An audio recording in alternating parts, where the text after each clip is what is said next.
Hello everybody, this is KL Tech Nerd, and today I would like to introduce you to my Tier 1 factory in Satisfactory. This factory will make everything that you need from Tiers 0 to 1. So let's go get started and take a tour. The first stop on my factory tour is this little room right here. It's outside of the main factory. There's a good reason for it. So what this does is this takes the power in from the power plants, which is 300 megawatts or 4 coal power plants, and then makes it so I can switch off different parts of the factory to be 229 megawatts, which is what this factory uses total. So if you want to build something similar to this in your world, it's going to be taking 229 megawatts of power, and that includes the miners and the factory. This room lets me turn off the miners so we can take a look and then see that all the miners together use 72 megawatts. And then lets us also turn off the factory, which could either use or save 157 megawatts. And it does have a large power draw, but there's a reason for that, because this is a Tier 1 factory, and it makes everything from cement to reinforced plates to all the wire that you could need. And so let's go to the main factory and see what's on the first floor there. So this is the first floor of my factory, and I did some decorative elements right here to kind of bring together the top and the bottom. And it kind of gives a nice little view using the glass, which is kind of cool. And this floor is mainly used for storage. And I also added these 2 switches. And what these 2 switches do is this lets us turn off the overflow, which the overflow lets you sync everything. Or you can turn off the power to the entire factory, which does include the overflow, but I figured there was no point where I would want to have the overflow on and not have the factory on, since the overflow is mainly to deal with the output of the factory. So right here in the back, there's 2 sinks, and they sink the reinforced plates or the cable. And the reason why I set it up that way, so just those 2 things are sunk, is because if you have limestone getting turned into cement, that's all that this factory is really doing with it. So it doesn't really matter. Once this is full, it'll turn off the cement. That's fine. Once you have this guy get filled up, though, once the cable gets filled up, which if you look, it is, then the cable will stop getting produced. So then the factory will focus on wire. And I did that using a bunch of smart splitters and a couple of other things. Then over here, I have plates getting made.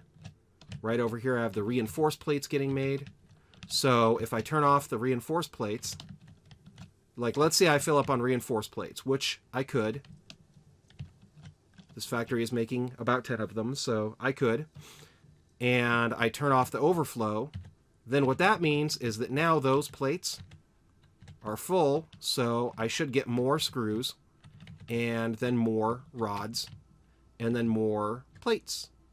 And everything's using smart splitters, so it'll just turn off in that order. Once the plates are full, you get those. Once the cable's full, then you get those. Everything is wonderful. And the master switch turns off the sinks as well. That just leads to everything that this factory's hooked up into. It basically just takes this thing off the grid.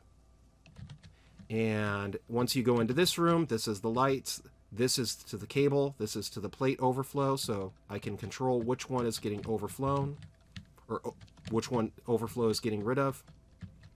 And then now we go to our first floor, which turns 180 limestone using 4 constructors into 60 concrete. I could have done a lot more than that. This whole space could take 4 times that, because there's enough for 8 constructors, but I wanted to keep it simple for anybody who's looking to this guide to build a simple Tier 1 factory. So this whole factory outputs 60 concrete, if you multiplied this by 4, and you can, then you would get a total of 240 concrete, but you would also need almost 700 or over 700 limestone, which is a lot of limestone. And if you do this in your early build, early in your world, it's going to also be a pain in the butt to do. So I gave you the ability to turn on and off the concrete, but in general, it does not let you go and multiply. Well, if you want to do it, multiply it by 4, you can do that in your own world. But right now, in this world, it's, or in this build, I didn't multiply it by 4 for that very reason. So you can see that 180 limestone is 60 concrete. And so if I go up these stairs right here, then I can go to my smelters. And these smelters go and will turn 120 iron and copper into 120 ingots each. I tried to fit that all into one sign. I kind of had a problem doing it, so I just put 120 ingots, so 30 times 4 is 120, and then right here 30 times 4 is 120, so you can get 120 copper ingots and then 120 iron ingots.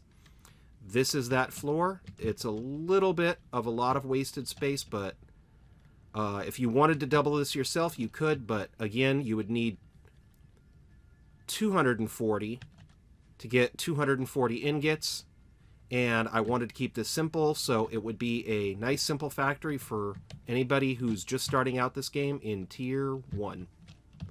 And this is actually kind of one of the more simpler factories that you can make. The next floor is the floor that takes care of a lot of the real business. So this takes 120 copper and turns it into 240 wire, which is then turned into 120 cable.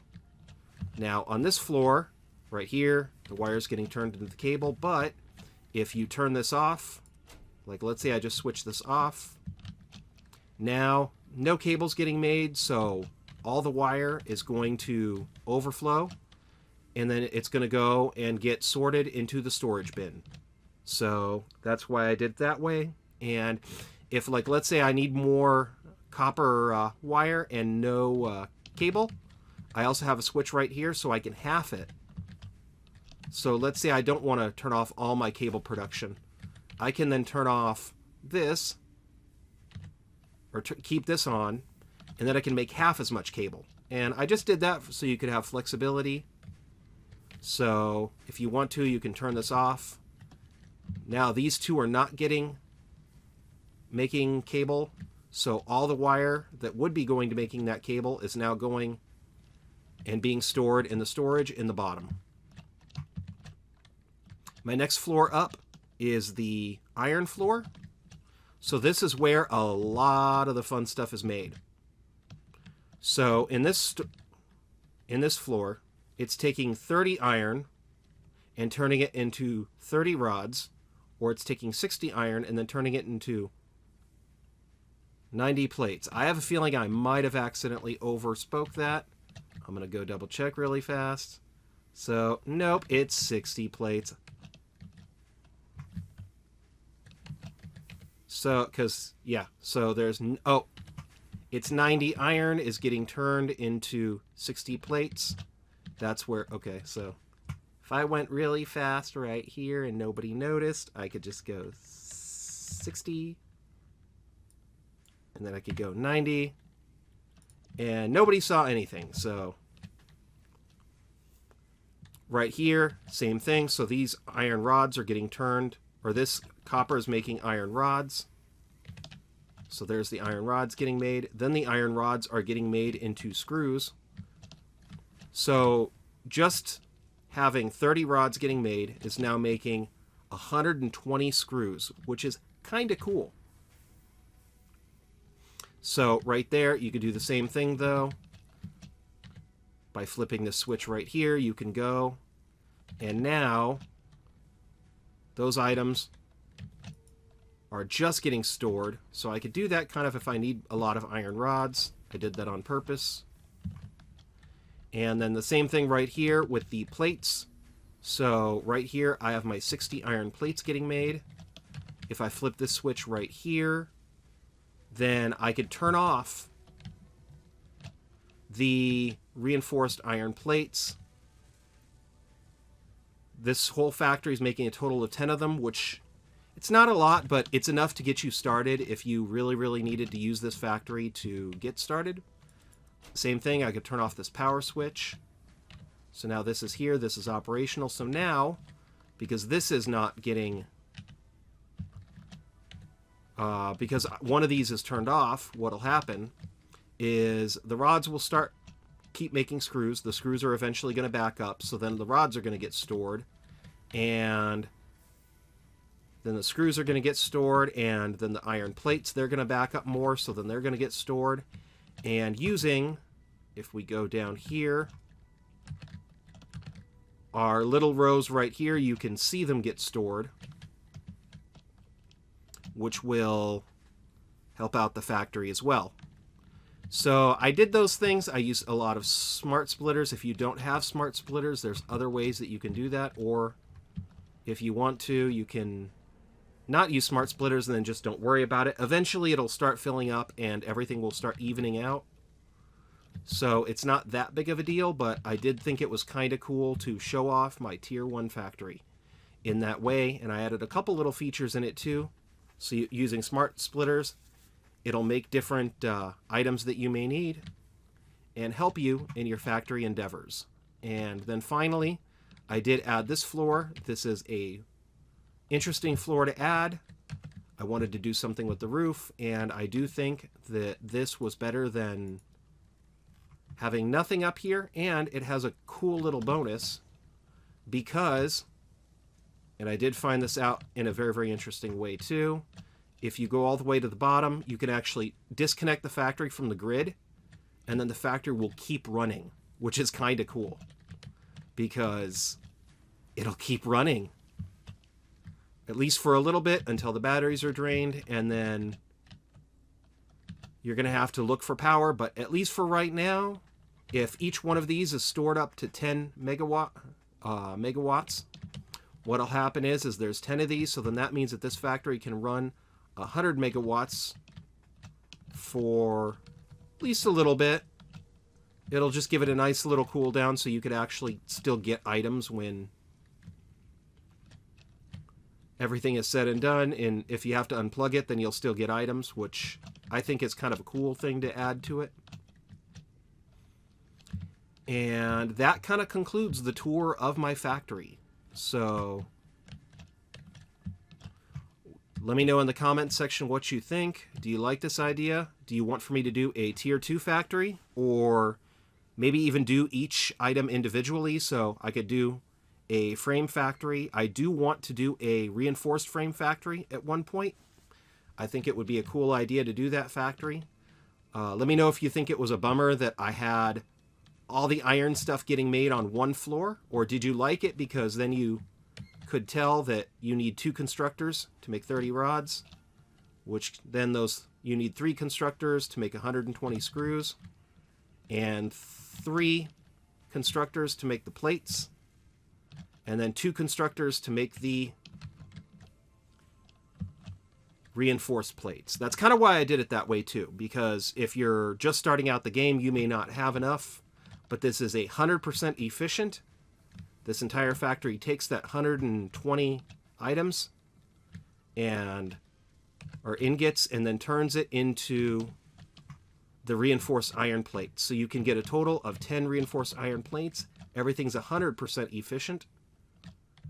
And if you want to know what I did with the belting, I did do and hide some of my hideous belting underneath. It's not my most proudest work on belting, but I did use the blueprints, which really, really helped out.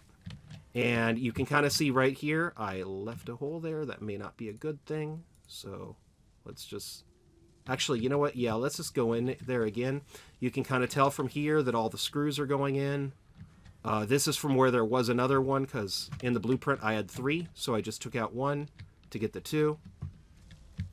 But yeah, if you're going to make the reinforced iron plates in your own world,